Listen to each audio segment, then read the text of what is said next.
Il est 20h13, j'accueille Georges Fenech et Philippe Guibert dans ce studio. Bonsoir. Merci d'être là. Pascal. Je suis contente, on a plein de sujets à aborder ensemble. Mais d'abord, je voudrais entendre, si vous le permettez, et vous allez participer à cet échange, Reda Bellaj. Bonsoir, porte-parole du syndicat Unité 1 pour l'Île-de-France. Bonsoir. Merci d'être avec nous. C'est vrai qu'on est tous abasourdis par cette histoire de cette école qui va être contrainte de déménager, fermée à Saint-Ouen pour cause de dealers. Fermée à Saint-Ouen pour cause de dealers. Depuis mai dernier, il y a des petits sachets de drogue qui ont été retrouvés 3 fois dans la cour de récréation. Je raconte l'histoire pour les auditeurs d'Europe 1 qui ne l'ont peut-être pas suivi. Cette école était enclavée au cœur d'une cité. Il y avait 4 classes de 60 élèves. Les parents ont voté et... Alors, c'est vrai que j'étais peut-être un peu surprise, vous allez nous dire, Reda Bellaj, si vous êtes surpris, mais les parents, ça s'est joué à quelques voix. L'école va déménager, 3 voix exactement, Philippe Guibert. Cette école va finalement déménager. Mais franchement, cette histoire est dingue. C'est une situation qui paraît tout à fait exceptionnelle. Est-ce que vous êtes surpris par cette école, ce point de deal, et cette école qui est contrainte de déménager, Reda Bellaj ? Écoutez, surpris, c'est un grand mot, je pense. Déjà, je pense que ça doit être quand même difficile pour les parents. Il y a un moment où les parents doivent prendre une décision pour la sécurité de leur enfant, qui, eux, estiment que leurs enfants ne sont pas en sécurité dans cet établissement. Ça peut se comprendre. Maintenant, au niveau des pouvoirs publics, qu'ils soient nationaux ou territoriaux, je comprends pas trop, parce que nous, les policiers, on est engagés par le ministère de l'Intérieur pour faire régner la sécurité sur ces secteurs-là. Et vous y êtes arrivé, parce qu'il y a plusieurs points de deal qui ont été démantelés, d'ailleurs. Exactement, il y avait 9 points de deal, on a réussi à enfermer 7. Oui. 7. Maintenant, ce point de deal-là, il est ouvert 24 heures sur 24. On a des brigades territoriales de contact qui font un travail énorme, et des brigades anticrime et des polices secours qui font un travail énorme, avec en moyenne des interpellations qui sont de 3 à 5 par jour, ce qui est énorme pour un point stup. J'ai échangé avec les collègues sur place. Ils prennent même des mesures pour les acheteurs en verbalisant, ce qui leur donne plus envie de venir à force de se faire verbaliser. Je veux dire, on a tout fait. Voilà, avec peu de moyens, on a tout fait, parce que c'est un point de deal qui est ouvert H24, alors qu'on ne peut pas être dessus H24, même si on essaie de les harceler au maximum. Donc nous, on n'a pas lâché, mais on a l'impression que l'État, via d'autres ministères, via peut-être les collectivités territoriales, lâche. Et ça me dérange. Mais vous vous sentez abandonné alors que le travail a été fait. C'est vrai que c'est le préfet de police, Laurent Nunez, qui a donné ces chiffres, 7 points de deal à Saint-Ouen, il n'y en a plus que 3 aujourd'hui. Quand même, cette lutte contre le trafic, ça progresse, malgré les aides peut-être qui ne suivent pas. Oui, ça progresse. Surtout, on lâche pas le terrain, mais les gens ne se rendent pas compte, je pense, à quel point c'est difficile de travailler dans ces secteurs-là, parce que vous avez les individus, les délinquants, les dealers, les dealers qui nous haïssent, quoi. En fait, on casse leur business, et des fois les gens le comprennent pas. Ils disent pourquoi on n'a pas de police, mais parce que c'est difficile, parce qu'on peut pas être partout. On a un climat géopolitique qui est compliqué, avec des sécurisations de lieux de culte. On a les missions quotidiennes. On a les escortes avec l'affaire Amra. Depuis, on fait de plus en plus d'escortes aussi, de déferments. Enfin, c'est très compliqué, et la violence, elle s'est démultipliée. La police se démultiplie, mais en termes de travail, mais pas en termes d'effectifs. Et ça, il y a un moment, il va falloir se remettre à niveau. Alors certes, ça va coûter cher à la Seine-Saint-Denis, ça va coûter cher à la France, mais il y a un moment, il faut mettre plus de policiers sur le terrain, et surtout, une réponse pénale très très très ferme, parce que madame, il faut comprendre une chose, ces individus, on les interpelle tous les jours, et tous les jours ils ressortent comme ils sont venus. Des fois, ils sortent, on n'a même pas fini de taper la procédure. Mais c'est incroyable ce que vous dites, Reda Bellaj, porte-parole du syndicat Unité 1 pour l'Île-de-France. Je voudrais me tourner vers Georges Fenech, ancien juge d'instruction. Est-ce que vous pouvez peut-être répondre à Reda Bellaj, peut-être répondre aux auditeurs aussi qui se posent la même question? Vous vous rendez compte? Le PV n'est pas fini d'écrire, nous dit Reda Bellaj, et la personne est déjà dehors. Comment c'est possible, ça? Vous voyez le recul de l'autorité, le recul de l'état de droit. Quand on parle des territoires perdus, de la République, des zones de non-droit, là, on fait place nette pour le deal. Notamment, si on fait place nette pour enlever les deals, là, on est obligé de retirer une école, et c'est pas du tout une pierre lancée dans le jardin de la police qui fait son travail. J'entends ce que dit Reda, vraiment.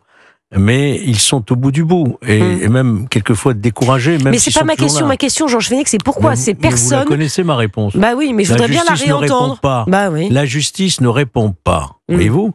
J'ai encore, quand même, ce matin, j'ai entendu qu'à l'Assemblée nationale, on a réintroduit les courtes peines d'emprisonnement. Je dis, tiens, ça y est, miracle. Oui, c'est le projet de loi de Darmanin. Ah bah c'est super. Bravo. Oui. Parce que tant qu'on n'aura pas une réponse, si vous voulez, pénale, lisible pour ces dealers, eh bien, oui. Mais oui, ça continuera. Et c'est terrible pour Reda Bellach, porte-parole du syndicat Unité 1 pour l'Île-de-France, et tous ses collègues qui travaillent, qui font du bon travail. Mais bien sûr. Et qui n'est pas sanctionné, ce travail, parce que les personnes ressortent. Enfin, Philippe Guibert. Exactement, il y a un point. Philippe Guibert. Oui. Vous qui représenterez la gauche sur ce plateau. Oh, quel honneur. Voilà. L'humanisme, la vraie gauche. Celle qui va défiler. Oui, mais alors justement, je ne sais pas si Rudy Bellach est toujours en ligne et s'il m'entend. Bien sûr que Reda Bellach est en ligne. Je me posais une question bête, qui est ni de gauche ni de droite. Si on a démantelé 7 points de deal, pourquoi on n'arrive pas avec le 8e? Ah oui, il y en a 3 encore. J'entends ce qu'a dit Rudy Bellach sur le fait que c'était H24. Reda Bellach. Reda, excusez-moi. Mais alors justement, si on a un point de deal qui est gênant au point d'être obligé de déménager des classes d'école, de maternelle, mais c'est dingue. Est-ce qu'il ne faut pas faire une opération spéciale? Je ne sais pas si vous avez une réponse à cette question. On a fait une opération spéciale hier à 15h30. On a mobilisé des unités départementales, d'autres départements pour venir renforcer les unités locales. C'est un travail qui est difficile. Il faut savoir que les quartiers, ils sont pas faits pour les policiers. Hein. Ils sont faits pour parquer un maximum de personnes. Alors ça, c'est les pouvoirs publics, c'est la politique de la ville, ça nous concerne pas. Mais en attendant, quand on arrive sur ces lieux-là, on se fait caillasser par les gens au niveau des étages. Donc, vous savez, pour nous, à un moment, on va pas non plus risquer notre vie pour 2 grammes de shit, quoi. Donc à un moment, soit vous réprimez, comme vous me dites, si jamais on les interpelle, comme je vous dis, on a fait 3 à 5 interpelles par jour. Si ces individus, les 3 à 5 qu'on interpelle tous les jours, sur 10 jours, ça fait 50 individus. Pourquoi ils les mettent pas en prison? Si les 50, vous les libérez à chaque fois, le problème, soit ils se déplacent, soit ils restent sur place, tout simplement. Non, donc à un moment, il faut que les individus, nous, on fait notre travail pour protéger la société, mais on a l'impression que la justice, elle ne fait pas le travail pour protéger la société. Reda Bellach, porte-parole du syndicat Unité 1 pour l'Île-de-France. Le caillassage des véhicules de police, j'ai l'impression que ça fait 20 ans qu'on en parle, là. 20 ans que vous n'arrivez pas, enfin pas vous, Reda Bellach, mais que les forces de l'ordre ont du mal à rentrer quand même dans les cités pour faire régner l'ordre. Le premier caissage, c'était en 79. 79, 80. Alors vous vous rendez compte, c'est bien plus, je parle de 20 ans, 40 ans, 50 ans. Mais oui. Ça a démarré. Mais alors, comment se fait-il qu'on puisse laisser faire ça depuis 45 ans? Mais je pose la question, Reda Bellach. La réponse est la même, en fait. Je prends un exemple en plein milieu de Paris, le 23 septembre 2023, avec une attaque d'un véhicule de police où un policier est obligé de sortir son arme pour se dégager alors qu'il est attaqué par des Black Blocs. On a 3 collègues blessés, dont une collègue féminine. J'ai été au procès du monsieur qui a été jugé 1 mois après, parce qu'on attendait d'avoir son attestation de stage, parce que le pauvre monsieur faisait un stage chez Burger King pour se réinsérer. On a décalé le procès. Il a eu lieu 1 an après, alors qu'il était majeur. Donc pendant 1 an, un monsieur qui s'est attaqué à des policiers. Enfin, avant, il était suspecté de s'être attaqué à des policiers avant d'être jugé quand même. Donc 1 an avant d'être jugé, et il a été condamné à combien, Reda Bellach? Il a pris 8 mois avec sursis, madame. 8 mois avec sursis, c'est-à-dire qu'il y a rien. C'est des images qui ont choqué tout le monde. Non, mais et la réponse pénale, 8 mois avec sursis. 3 policiers blessés, un véhicule dégradé, un juge qui le regarde dans les yeux et qui lui dit « Monsieur, les preuves, elles sont formelles, c'est vous. C'est vous. Qu'est-ce que vous avez à dire ?» Le jeune, il regarde le juge dans les yeux, lui dit « Je vous répondrai pas. » Pourquoi ? Parce que c'est mon droit. Donc voilà, à un moment, si les individus, déjà, ils manquent de respect à la justice, à un juge d'instruction, et le juge dit écoutez, 8 mois avec sursis, le message, il est terrible. Le message, il est positif pour les délinquants, il est négatif pour les forces de l'ordre. Qui veut répondre à Reda Bellach? Non, mais en tant que représentant de la gauche, comme vous disiez mais je trouve que c'est bien résumé, non? Justement, si on est un peu de gauche... On est pour protéger les faibles contre les forts. Dans ces quartiers, qui sont les forts? Qui est la force brutale? C'est pas la police. Les dealers, mais bien sûr, ce sont les dealers. C'est les dealers. Mais oui, je suis d'accord. Et donc, si on est soucieux, là, ce sont les parents d'élèves. Vous avez raison, Philippe Guibert, c'est plein de bon sens, non? Et c'est les parents d'élèves, et ce sont les élèves qui sont sanctionnés par le deal. C'est eux qui sont les premières victimes. Non, la gauche. Et donc, je considère que si on est de gauche, on doit se soucier d'abord des gens qui sont victimes de l'insécurité, de la violence et en l'occurrence du trafic de drogue. Voilà. Donc je pense qu'une politique pénale qui serait plus ferme, notamment sur les courtes peines, d'un point de vue de gauche, me gêne absolument pas. J'ai aucun problème avec ça. Ouais. Au contraire, d'une certaine manière. Passer mon premier livre à Philippe Guibert, qui remonte déjà à quelques années, pour lui expliquer que la gauche judiciaire, celle qui est arrivée avec l'honorable, et je respecte sa mémoire, Robert Badinter, oui, je connais vos dadas. Je connais vos dadas. Je connais vos dadas. Je sais, c'est obsessionnel. Oui. Vous avez raison, j'ai une obsession. Parce que je suis toujours pas convaincu de la responsabilité de Robert Badinter dans notre situation mais actuelle. Oui, mais parce qu'on est arrivé avec une culture nouvelle, défense sociale nouvelle, qui consiste, et c'est toujours le cas aujourd'hui, croyez-le-moi, il suffit de rappeler le mur des cons. Vous voyez, on reparle toujours du syndicat magistrature. Oui, non, mais ça vous agace, Philippe. Ça vous agace. Je vous laisse terminer. Mais si vous voulez, pour un juge du syndicat magistrature, le dealer, c'est d'abord lui la victime. Parce que s'il deal, c'est qu'il est victime de discrimination à l'embauche. Donc, il ne sert à rien de le condamner. Ça peut vous paraître choquant, mais je vous dis, la gauche, c'est la gauche qui a conceptualisé une forme marxisante, je dirais, de la justice. Ah, ça va être intéressant, ce sera le thème de notre débat tout à l'heure, puisqu'on va rebondir sur ce qu'a dit Bruno Retailleau. Je sais, il pense que c'est une obsession. Mais oui. Je pense que c'est une légère caricature. Je vous enverrai tous leurs écrits, entre guillemets. Parce que la gauche, je l'ai fréquenté pas mal, comme vous le savez, et j'ai pas entendu ce que vous me dites très souvent. Ne mettez pas en cause ma parole, Philippe. Ni la mienne. Parce que je vais vous apporter toutes les preuves la prochaine fois. Oui. Ça va être très intéressant. Philippe Guibert, on en parlera tout à l'heure de la justice rouge, celle évoquée par Bruno Retailleau tout à l'heure. Mais je voudrais laisser la parole à Reda Bellage, porte-parole du syndicat Unité 1 pour l'Île-de-France. Alors on a parlé effectivement de cette école maternelle. On a vu aussi cette semaine ces images de guérilla urbaine en Seine-Saint-Denis, des policiers municipaux pris pour cible par des dizaines de personnes armées de barres de fer, de barrières de chantier, de projectiles en tout genre.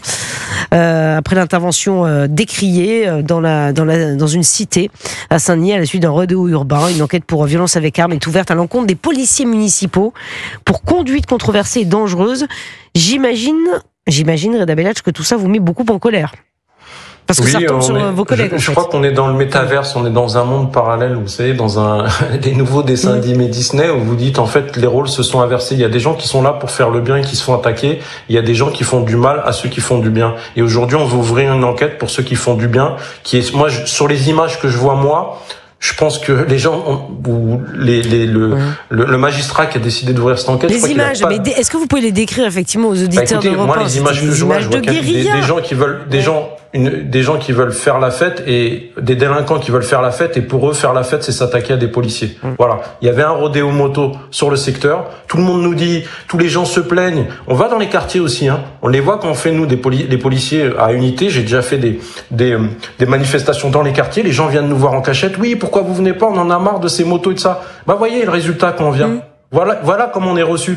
Et moi, je vois personne, parce que même sur l'affaire de Saint-Ouen ou sur cette affaire, je vois pourquoi les élus, on les entend crier au loup, mais je les vois pas manifester. Pourquoi ils vont pas manifester dans les cités pour dire oui, c'est pas normal, on attaque notre police municipale, oui, c'est pas normal, on ferme cette école à Saint-Ouen. Donc c'est bien beau, mais la police, elle va pas tout le solutionner. Et quand elle doit solutionner, dans le 93, vous multipliez par 3 les actes de violence par rapport au... Reda Bellage, on a eu un petit problème de liaison. Par rapport à la moyenne nationale, Philippe Guibert, dire. Oui, bien sûr. Dans la Seine-Saint-Denis, ça va être multiplié par 3 par rapport à la moyenne nationale. J'imagine que c'était la fin de sa phrase. Et la Seine-Saint-Denis, effectivement, est connue. Les statistiques sont parfaitement claires là-dessus. Sauf qu'aujourd'hui, il n'y a plus un seul point du territoire qui soit préservé. Effectivement, dans les années 80, vous avez raison. Il y avait... En 80, il y avait 24 quartiers dits difficiles. C'est ça, je voulais vous dire tout à l'heure. En 1995, il y en avait 750. Aujourd'hui, il y en a 1500. Mais c'est terrible. C'est exponentiel. C'est pour ça que je voulais vous répondre tout à l'heure. Vous savez, attendez, on va parler de cette justice. On a beaucoup de choses à se dire. 20h27, on va revenir sur les mots de Bruno Retailleau et je voudrais bien que vous finissiez votre explication. C'est exponentiel. Enfin, on passe de 24 à 1500. Oui. C'est une dinguerie. Reda Bellage, je ne sais pas si Reda Bellage est encore là.